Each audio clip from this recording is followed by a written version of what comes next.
Hello and welcome to episode 29 of Sunaparanta's talk show ListenIN. We are delighted to announce the release of Urvashi Bahuguna's new book, No Straight Thing Was Ever Made. Bahuguna's latest collection of essays is a deeply personal narrative of a subject that is often misunderstood and dismissed. Today, the author will be in conversation with writer and literary critic Harsimran Gill. Thank you both for your presence on our show. Over the next 50 minutes, Bahuguna will take us through the microcosm of her life, the challenges of writing about her experience with an invisible illness, and her craft. To introduce our guest, Urvashi Bahuguna is a poet and an essayist. She's the author of Terrarium. Urvashi grew up in Goa and currently lives and works in Delhi, where she writes feature articles on literature, mental health, and ecology. She is currently working on a biography of the late fashion designer Wendell Rodrigues. Harsimran Gill is a Goa-based writer, editor, and literary critic. His work has appeared in Al Jazeera, Electric Literature, Huffington Post, Mint Lounge, Scroll.in, and more.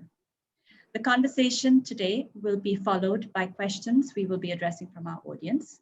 And I now invite Harsimran to begin the discussion. Hello, everyone, and welcome to this conversation. We'll be talking today with Urvashi Bahuguna, who's a poet, an essayist, a literary journalist and critic, about her book, No Straight Thing Was Ever Made, which was published by Penguin. I'm very honored to be talking to Urvashi about this book because it is a truly remarkable set of writings.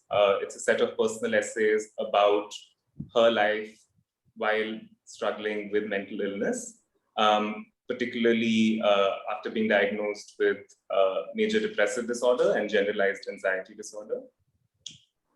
The reason the book feels so particularly relevant right now is that in the last few years, we've seen the conversation around mental health widening in a way that we haven't really seen in the past. Words like depression, like anxiety, aren't as jarring or as surprising to people as they were even just a few years ago. But while there has been a widening and while there has been a visibility, I think in the general public discourse, there's still a lack of depth, there's still a lack of nuance in understanding what it actually means. The nitty-gritty of everyday life by living with these mental illnesses.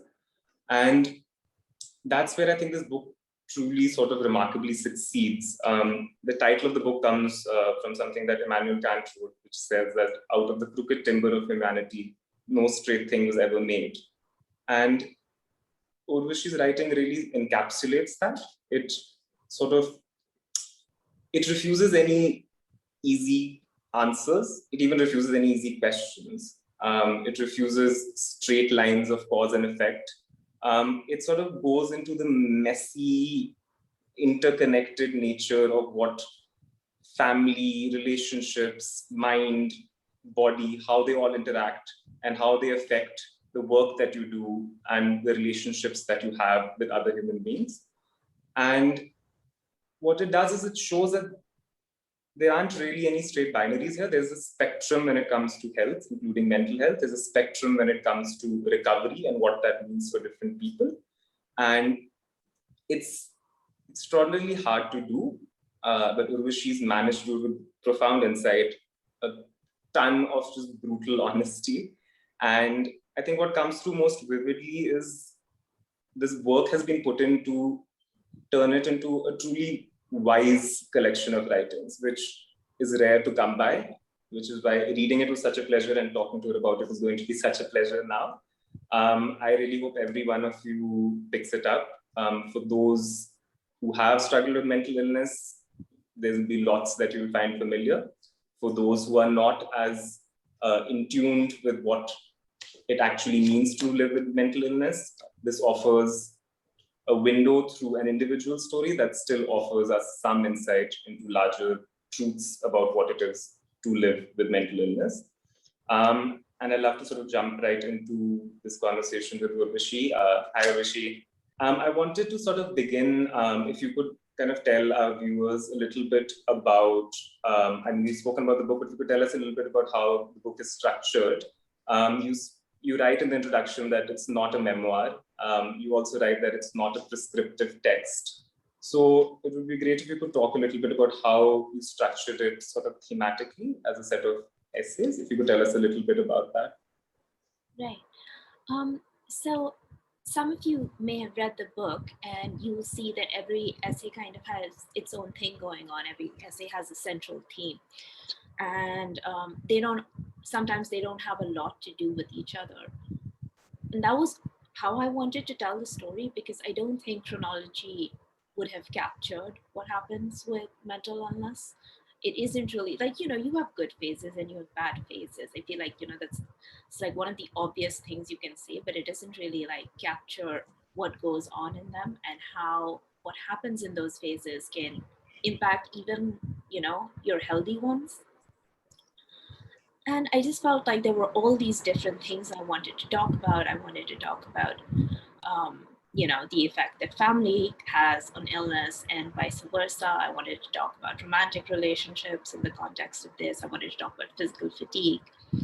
And the only way that I knew to do that was to concentrate on it a theme at a time. I really wanted to, dig deep, really wanted like to sink my teeth into all of these things. And I wasn't really thinking so much about how the reader would end up consuming it. It was more about how am I going to best process this? How am I going to tell the story in a way that makes sense to me? I think that was my primary concern when I was writing. I just wanted the task to be doable.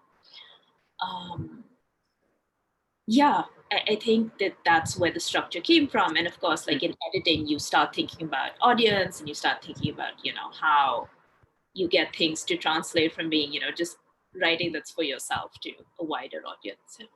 You write in the preface that you in part wrote these essays because you were surprised by the complexity of recovery, the setbacks, the hit or miss success, rate of remedies, and coping strategies.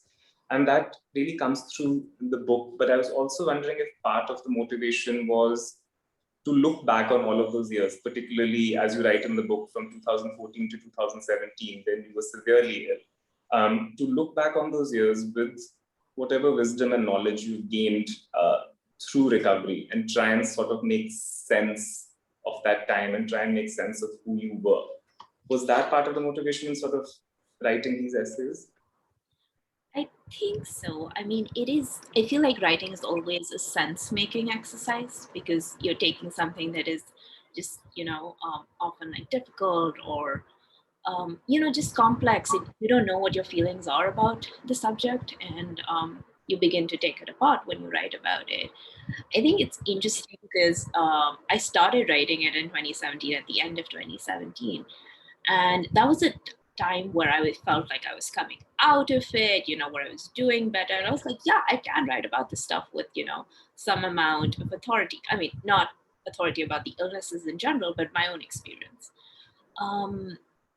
And almost immediately afterwards, I felt incredibly sick.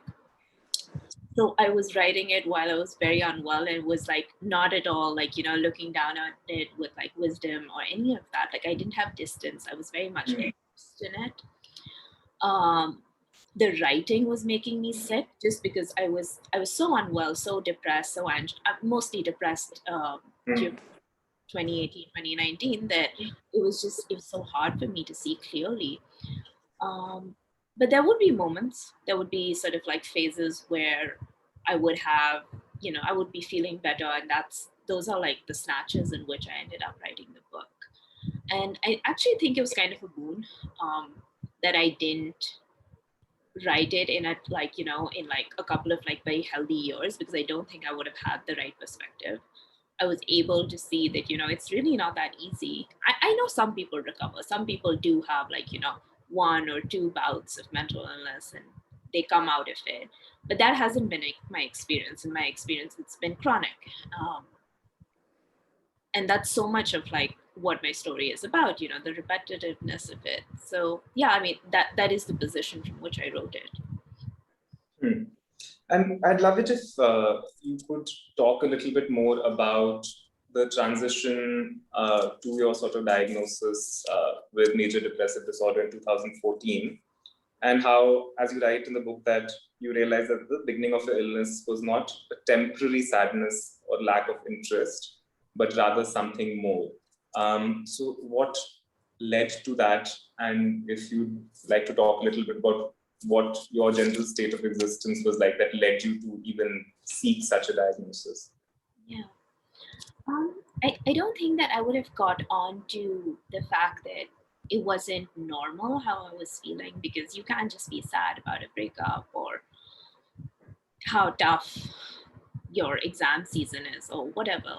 But it had gone on for about a year at that point. I was in my last year of university I was studying literature at Delhi University, and I was in my last semester over there, and I was feeling quite unwell already. And I moved to do my master's in the UK, and that feeling just like never went away, and it got like more and more intense. And I really did just blame it on, oh, I'm not fitting in, or I'm finding it too hard, or I'm too lazy. Like clearly, like, I'm bad at like my classes. That's why I'm feeling this way. Or there's something wrong with me that I'm not being able to function. And I really didn't catch on that there was anything deeper than that going on until a classmate of mine who I was just like talking to and saying, oh, I'm feeling this way and that. She said, okay, I really do think that you should see a GP because your symptoms sound like they could be, something deeper. And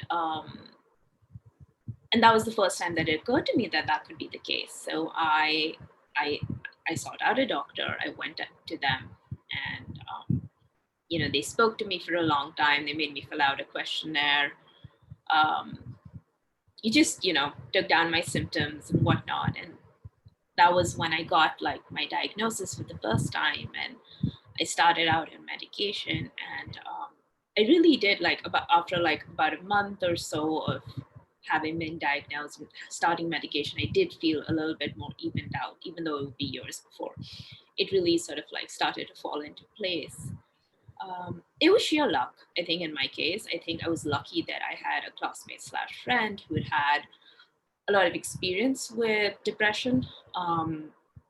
She had it, so she knew what the symptoms were. She could, she could see it in me, and she sent me to a doctor.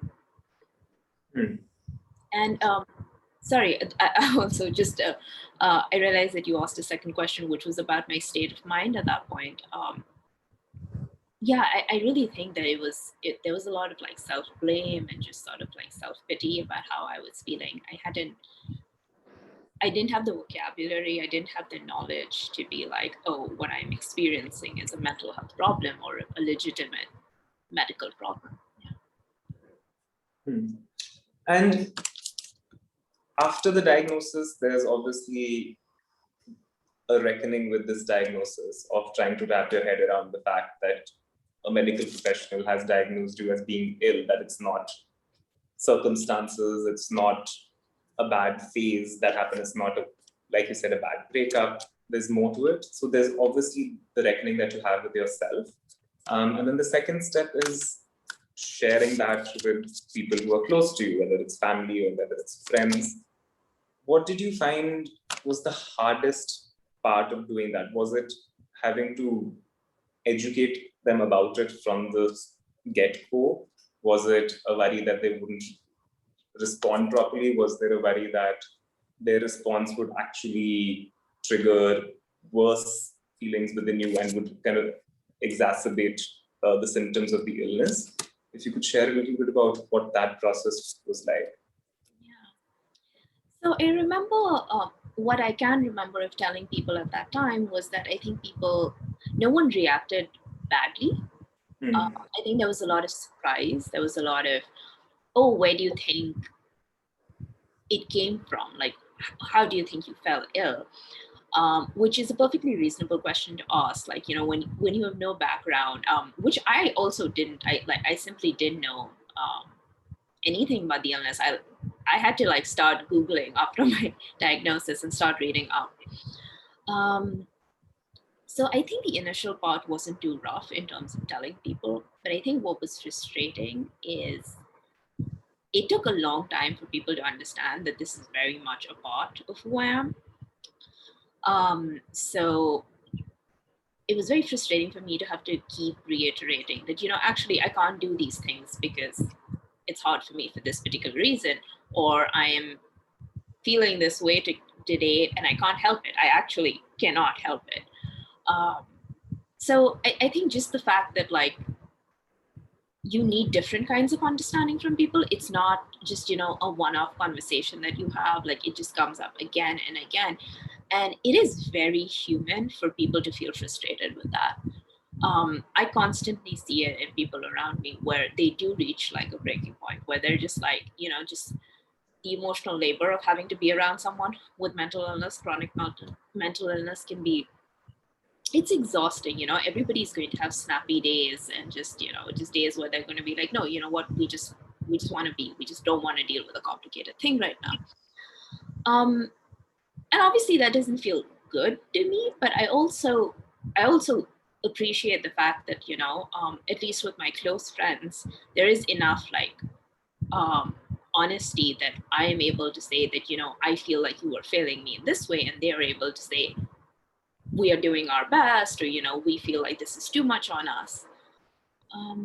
But there were definitely years in the middle where this was just a constant struggle of having to explain myself all the time.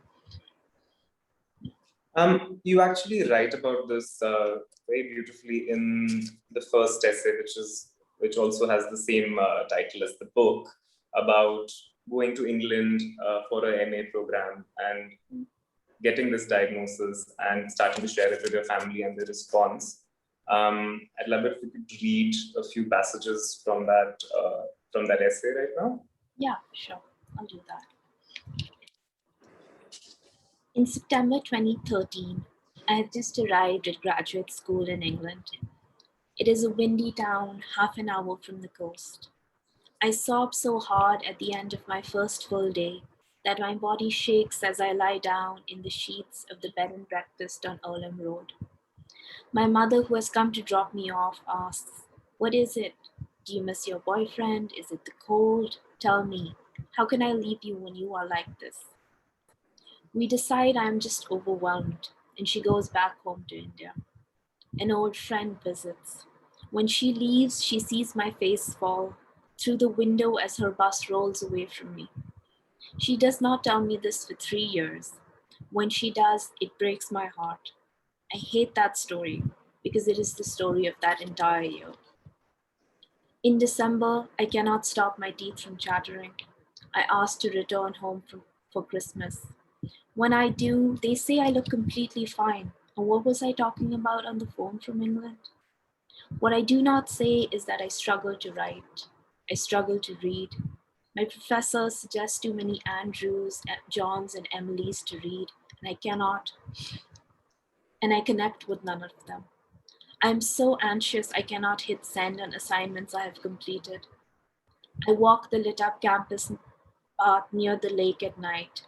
I sleep till noon. Why didn't you come get me? A friend at university says I should see a doctor. The doctor has me fill out a form. I've never seen a medical test like this. When my sister and I were little, we would ask, "What does this word mean?" Our mother always replied, "Look it up in the dictionary." In our home, a word means what it means. When the doctor says major depression, my family here is very sad but fixable. It infuriates me when I hear them tell me to try and be happy. But in the stillness of my room when no one is listening, it is what I say to myself too. Being ill is lonely. In 2014, when I moved to Mumbai for work, my family has got more used to the idea, but they still offer only the most rudimentary of support and advice. I feel incredibly let down. Why couldn't they have read up? Why didn't care packages arrive in the mail like they did for my friends? Why did other people's parents call every day?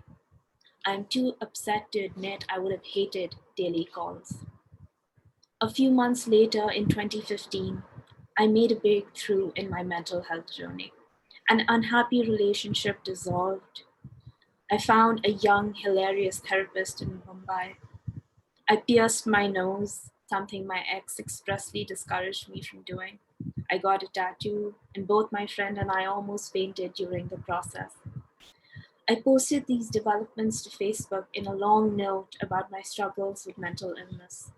The response was immense and unexpected. Old teachers, writers I admired, and my friends all commented to applaud my courage. It was startling to see how many people believed it was brave. My parents commented saying they were proud and supported me. But offline they asked, "Are you sure you want people to know? Won't they judge you? Aren't you afraid of the stigma? What if it affects your chances of being employed the next time around?" Slowly, my parents turned into people who talked about mental health at dinner parties. They are proud of me when I first write about my mental health journey and circulate the article in their close circle of friends and family, many of whom might have blamed their parenting for my mental health issues. It opens a larger conversation within my extended family on both my parents' sides, which allows cousins, aunts, uncles, and others to speak more openly about their problems and seek medical help. My sister apologizes for not being there for me and for saying that she thought my illness was holding us both back. The last 4 years have been a long journey for my entire family.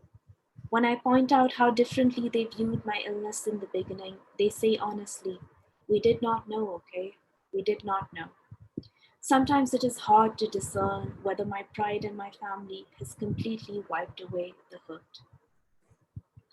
Our family's splintered ways of hurting each other mirror their splintered ways of loving.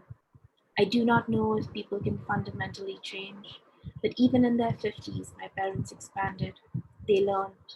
Does that make it all forgivable? I do not know. I've only learned to make the questions smaller, my heart a little bigger. Thank you. Thank you for that. What struck me, among a lot of other things in this part of the book, is this question of forgivable or forgiveness. You talk about it at various points in the book in the context of your family and also in the context of an ex. You wonder at times whether you're too quick to forgive, whether you're just glad that someone is understanding or making an attempt to understand, even if they're not giving it their 100%. And you wrote at one point that in the realm of sickness and caregiving, forgiveness feels like too simple or too vulgar a concept, that sometimes there can be something transactional about it. I'd love to hear a little bit more about what you've been thinking about the concept of forgiveness, of forgiving your loved ones, and where that's sort of where you are at that point right now. Right. So I think for me, forgiveness has definitely become more complicated with time, because I think that when I was early on in my mental health journey, it was a way for me to move on, to move forward in things, to just let things go a little bit. And I think that was important because I think I harbored a lot of resentment. And it was important to put it down. And I think forgiveness in that context was just, one word for understanding. I was able to see other people's context. I was able to see them also in relation to myself. I didn't know anything when I started out. I learned because I had to. I learned because I was the person going through it. And I was holding people to higher standards. I was judging them by, asking them to have tools that they didn't have and that I hadn't given them a chance to develop yet. But as time went by, I think I started to realize that I was using the word forgiveness as sort of like a kind of placeholder, really. It was just something that made me feel, I think, good also about myself, because it's so evolved, I can do this. But I realized that there's just so many micro events that follow even after you have forgiven something or you've been forgiven. And you're just constantly doing it. that negotiation again and again. And what I mean by transactional is that it feels like something, it feels like I am giving a gift somehow. And yeah, and I think I've just moved past that need that I had. I'm able to see that it's more complicated, that like I have both anger and understanding within me, and that I don't really need to call it one particular word.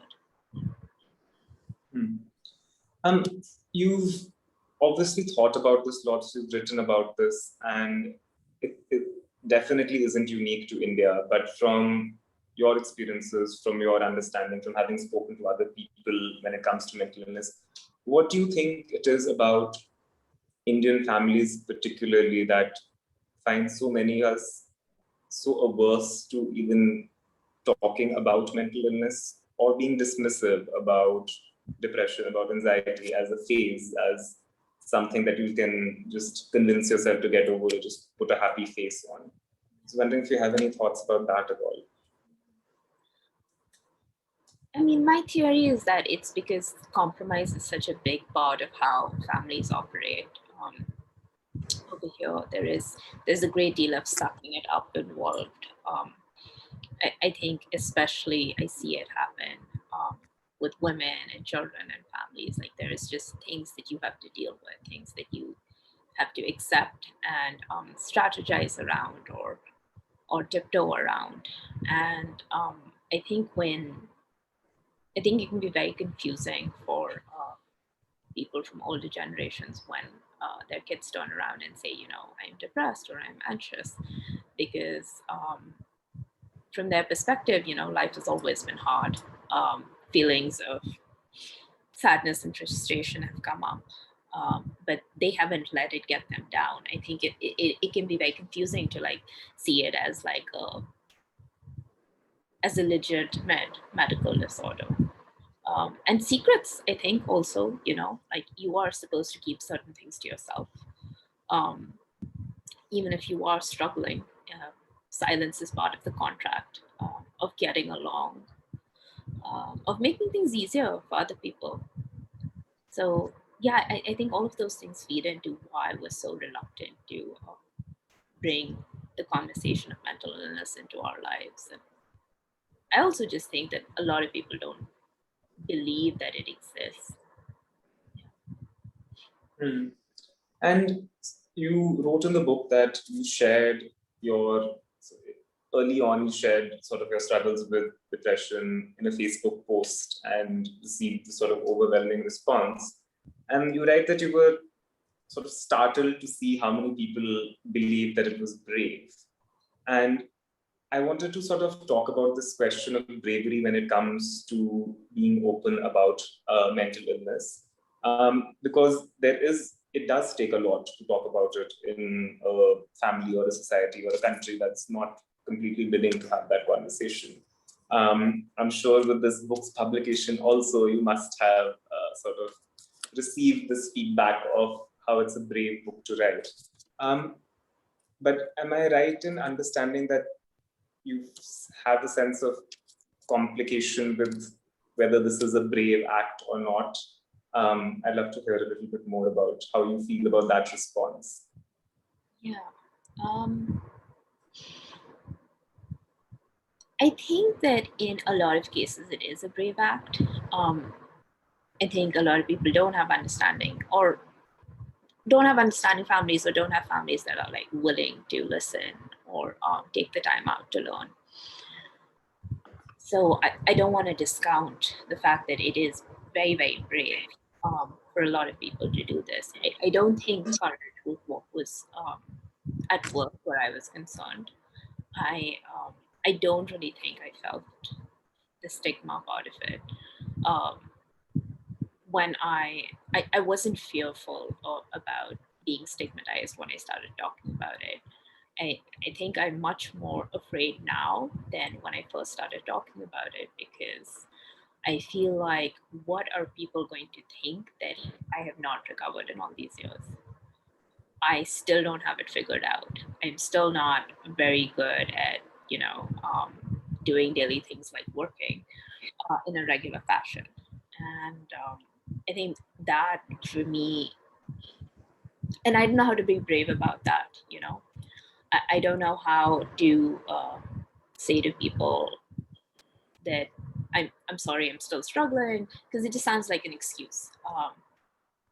And so it's interesting. I think that there are always going to be like parts of the journey, I guess, that like require bravery of you. And I can acknowledge that like at this point of time, I don't feel like particularly brave about where I am at with my illness because of how long it's gone on. You write about this in the book as well, that you had sort of stopped medication and you had a panic attack and had to visit the hospital. And that was a time where you felt shame about the fact that it was still continuing. Not so much shame about the fact that this was something that's happening to you, but a sense of why isn't this over yet? And why have I not managed to, kick its ass and move on in a way that a lot of people expect you to do, especially with illness, right? You beat an illness and then you get back to regular life. Which makes me think a lot about this question of recovery, which is something you use the term recovery at several points in the book, where you say, before I began recovery, and you also say after recovery. Do you see recovery as getting over getting through a particularly difficult period? Because from what you write in the book and what we've spoken about now, it does seem like it's an ongoing process.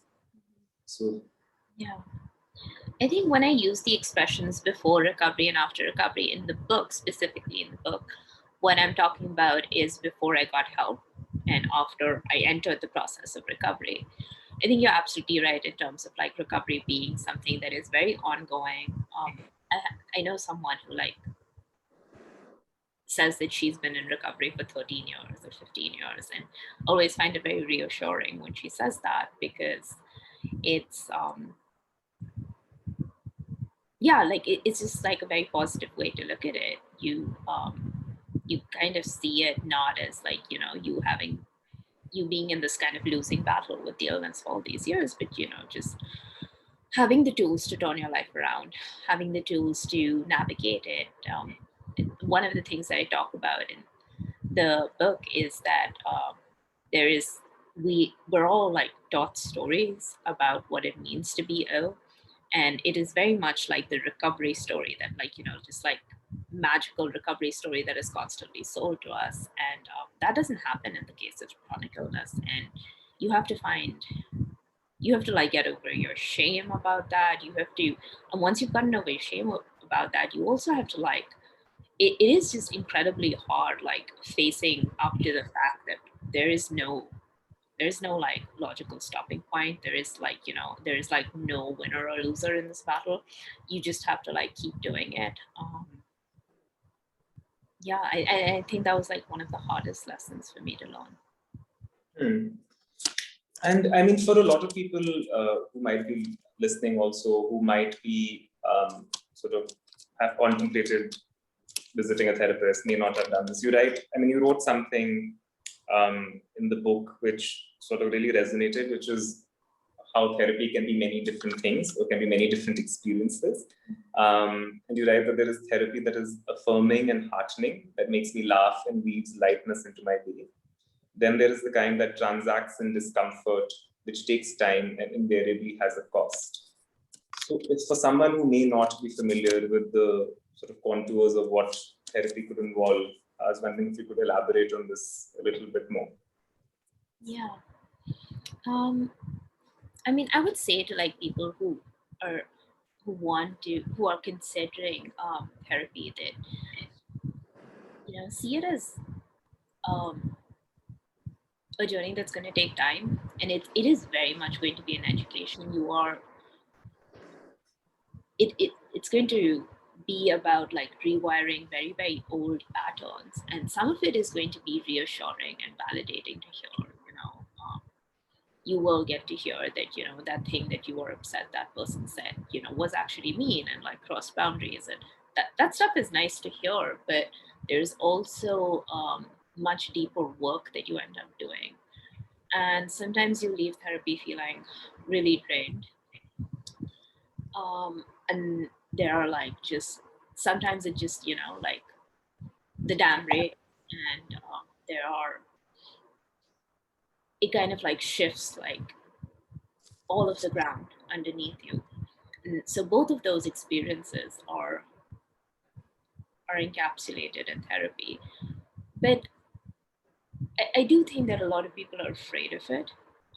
And I would say that it isn't as scary as it sounds.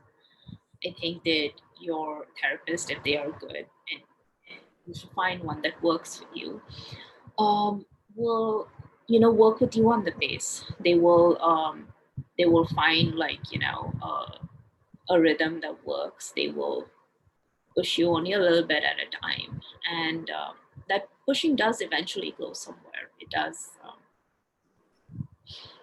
does end up changing you and strengthening you. So it is a very worthwhile process. It has been in my life. Hmm. And there's this question of why that you also talk about in the book, and you write about it in your essay where you talk about your relationship with your body and how anxiety sort of stems from that. And I want to read this out. Is why do I remember this? Which is in the context of a cruel comment made. Why do I remember this? Is this how I got sick? Did I memorize every experience that felt like a stone? And you write this at various points in that essay. And at some point, I'm wondering if the question in your mind changes from why am I ill to what do I do now? Or does the why continue to be a central niggling question that you do want to explore further? I think what do I do now is what happens, like, when I start thinking clearly. If I'm having like a terrible day and it stopped me from like meeting a deadline, or it stopped me from being there for someone, then often like I start off with like, why am I so ill? Like, why am I this way? Why am I not recovered? It's not even like I'm looking for an answer to the question, because I know that the answer is like a combination of like genetics and environment and who I am. But it's still a question that you kind of like keep throwing out into the void, because you feel it like as a like just a very strong frustration that why is this the state of things? Why do other people have it easier? I think is I think part of me has stopped asking why am I this ill, but I still want to know, why is it easier for other people? How does like just being calm or being able to get through the day something that's achievable for them?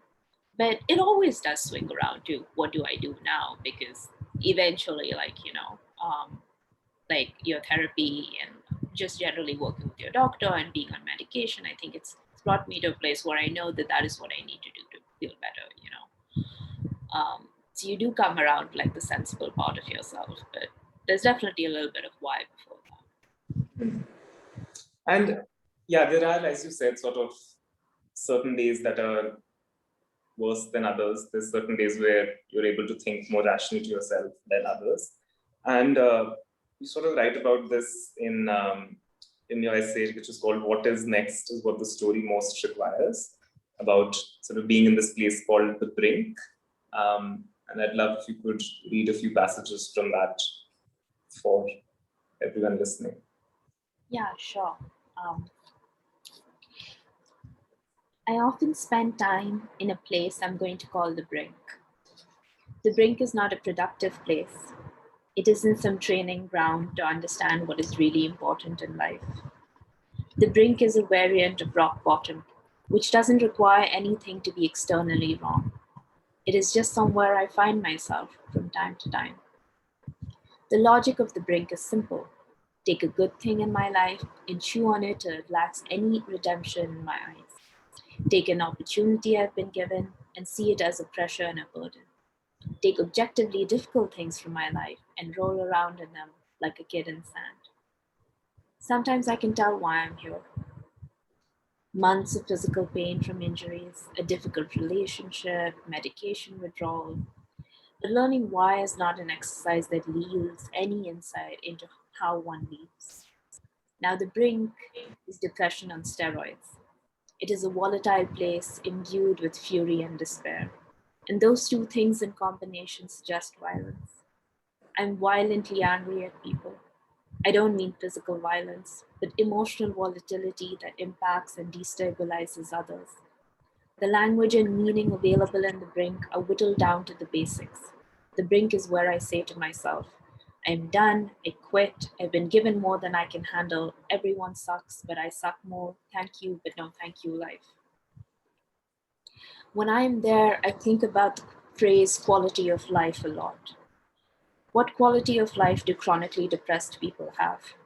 At the best of times, experiences are a little bit blunted, a little bit blurred for me.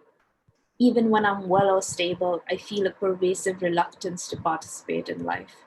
It manifests as a desire ranging from mild to intense, to draw the curtains and stay in bed.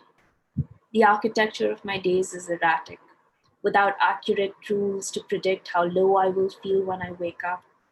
If I closely monitor the consumption of daily comforts such as coffee and tea, the regularity of exercise and exposure to sunlight, medication, therapy, screen time, fresh air in a polluted city, and the balance between work and rest, between work and rest, between social interaction and rest, I generally cope.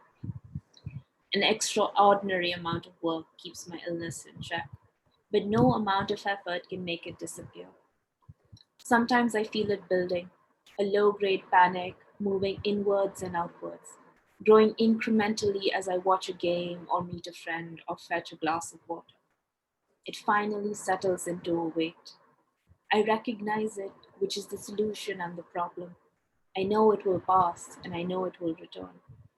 When I have arrived at the brink, I despair about the quality of life I can expect to have. Is this what my days will resemble from here on out?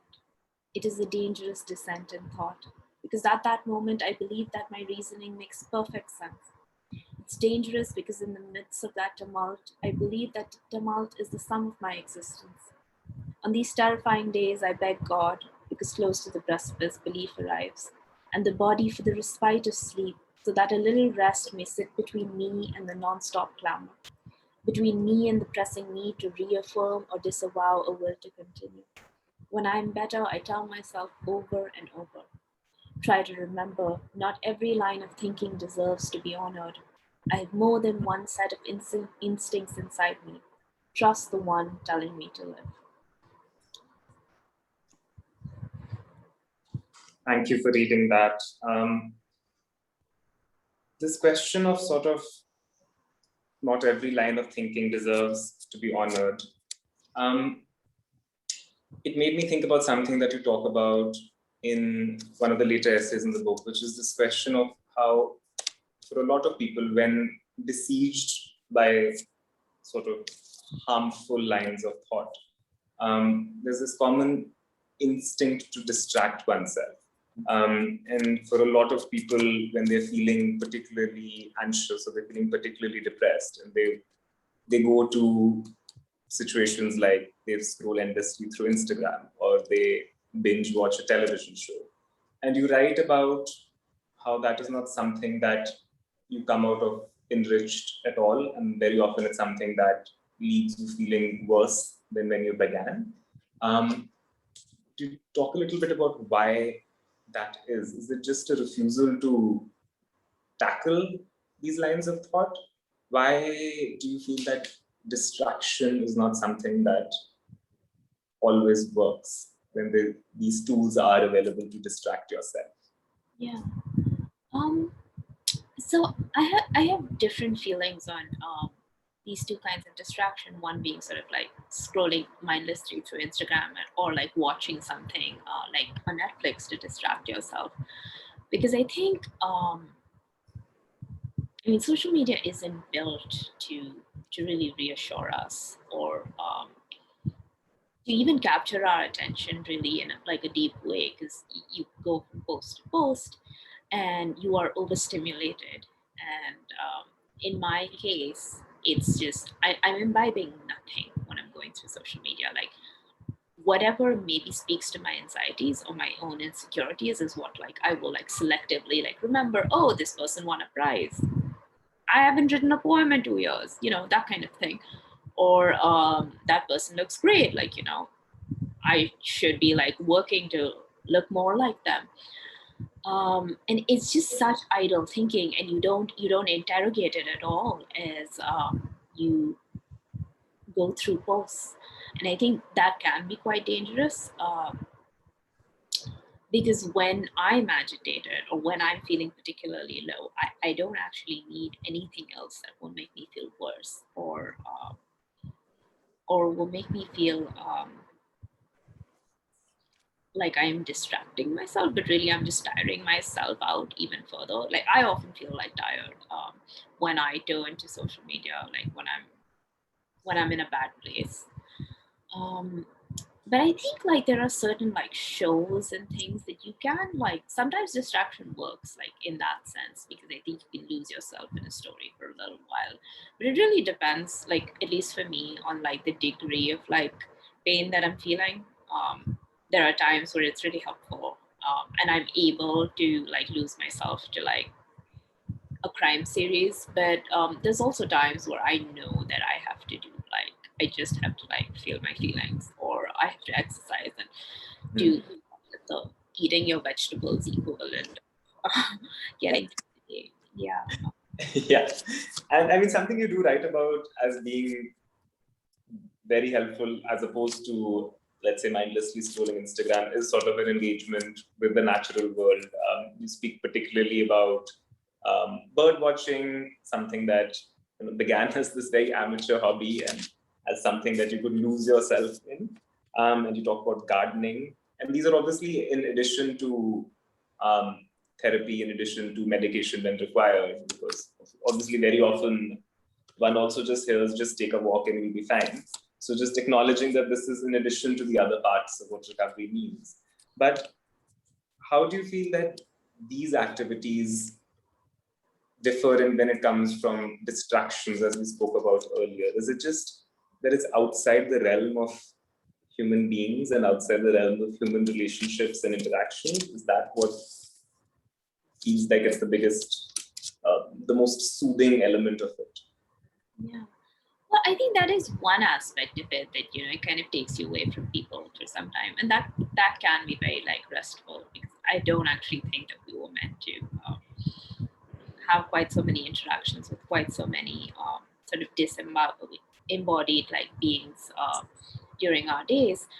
But I also think that it's because like depression anyway like asks you to stay still, and when you're sitting on your phone in bed or wherever, you that's kind of fed into, and there's an inertia, and inertia is not, it in my experience isn't something that like makes you feel better.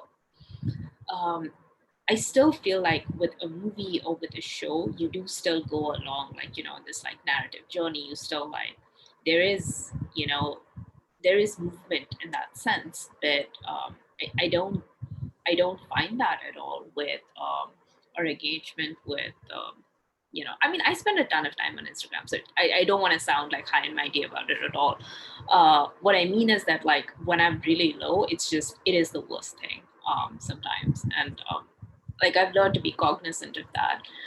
And yeah, like things like taking walks and birding, like sometimes I'm not up to it. That is like not at all what I want to do when I'm feeling depressed, but I do force myself to do it, because I know that like the fresh air, being outside, being engaged in like a task, I mean, it could be like any hobby, like anything that like requires like something out of you, and something that's not tied to like other people. I think, yeah, that can be like very, very helpful. Yeah. Another thing you wrote about in the book, which I mean is a thought that continues to persist amongst a lot of people, which is this trope of the mad genius, which is this question of how some of the greatest writers and artists and thinkers of our time, or of the past many centuries, have struggled with mental illness, and that creativity and original thinking is tied with mental illness. And do you find that that sort of trope still persists today? Because you do write, and it's true for so many people, that actually when you are depressed, you do not feel up to writing. It's not even a question of not wanting to write, but not even feeling capable of writing. Could you elaborate a little bit more about what you've been thinking about this link, this false link between creativity and mental illness? Yeah, I think it is a prevalent notion that in some ways being sick allows you to like access like a whole other like realm of experience. It allows you to write things in a convoluted way, or to see things that in a way that other people can't. And I understand where that thinking comes from. But it isn't true in a lot of cases, because you are so drained by your illness that thoughts of craft, thoughts of turning like an idea into an actual creation, you just don't have it in you, I think. I know that like writing can be a balm, but it is only a balm when I'm relatively healthy, when I'm in the place where like I can even access that tool, you know. Whereas things like walking or bird watching or exercise, like those are things like, you know, just sort of like bodily experiences that I'm like much more able to like get into, because they don't require my mental faculties in quite the same way. So create like, yeah, I do really like resist that notion of like how creativity is like fueled by these this like sort of these spells of illness that we have. And I did really try to interrogate it. Like I read up like while I was writing this book about where it comes from, you know, why it's so prevalent in society. And it is because like, you know, of a few like studies that got quite famous in the 20th century and sort of gave purchase to this idea, and people didn't question it because some of the most famous names we know in terms of like artists and writers like have had like documented mental illness. But that's like, you know, it's just like very poor data to like base. Yeah. Well, I mean, this book is, I think it's an accomplishment in craft and also in content. And it is just, I was thinking this earlier today, that it is actually quite just a gift to the world, in terms of you being able to share something that's so vulnerable, that took a lot out of you in the writing process as well. And really just distill what being in your mind, being in your body, after all of these years means, and I'm very grateful that you did do that. It's been really a delight talking to you about this book. We do have an audience question that I'd love to read out to you. So this is from Pradeep Joshi, who says, everyone oscillates between a perfectly mentally fit to some kind of mental illness. In fact, even within a day, you fluctuate. When do you think it is time to think of something is going wrong that needs some correction? What are the self-diagnoses for becoming aware of that? Right. I think if you are concerned about how you're feeling, I think the best thing to do is to go talk to a doctor, because they will be able to identify for you whether how you're feeling is normal or part of, like, you know, caused by like time-bound stressors, or it is something that requires medical intervention, or it could be something without a diagnosis that still requires you to seek help of some kind. Yeah, I mean, talking to a doctor would be the absolute best thing. Let me just see if there are any other questions that we have.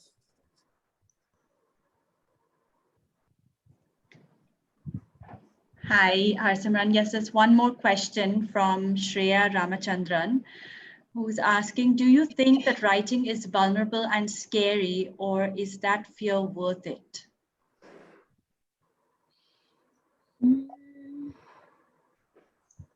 Sometimes it's worth it, I think.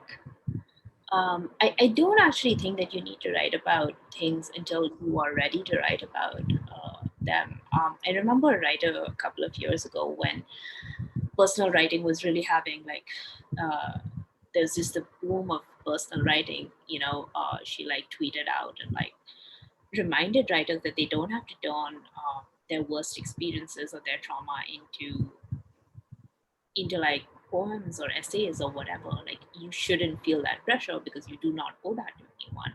So I think you have to ask yourself, like, why are you writing it? Like I think for me it was a process that I think ended up being quite draining in retrospect.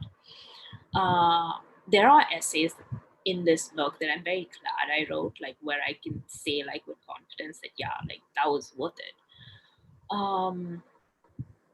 But also like, yeah, I mean, there's a huge cost, at least there has been in my case, to writing about some of these things. And I'm not even sure that it's about being like exposed where the world is concerned, but like being like open with yourself in that way, and that repetitive sort of like immersed way can be quite hard. So I mean, I would just say that like you shouldn't feel that pressure unless you are like genuinely like curious about like exploring it in terms of craft. I would say like write it for yourself to start with. Like that is where I would start with this. Yeah. There's one more question. How important is it to identify the right therapy?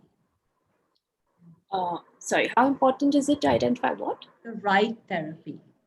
The right therapy. I mean that's critical. I think you have to figure out like what works for you as a person. So some people are not very comfortable with medication, for example. I was, and so I think you have to like work with your doctor and your therapist. You have to be able to trust them. I've had doctors that like I've had like bad experiences with. Just I didn't feel like a sense of trust in them. So there is like a lot of like, it's a little hit and miss for sure. I would take your time with it. I would like go and like explore a little, have conversations with doctors, see what they say in terms of what therapy they recommend, what a therapist recommends in terms of a plan, and trust your instincts, but also like take chances, especially when it comes to therapy. Yeah. All right. Harsimran, are there any more questions? I think we're out of questions and possibly time. All right. On that note, thank you, Urvashi and Harsimran, for such a compelling and heart-wrenching conversation. Urvashi, thank you for sharing your story with us and your journey with us and the audience today. Once again, congratulations. No Straight Thing was ever made is now available online, so you can grab a copy of the book. Thank you once again to the two of you, Urvashi and Harsimran, for making the time to be here with us. Thank you to our audience for listening in, and have a good evening. Bye.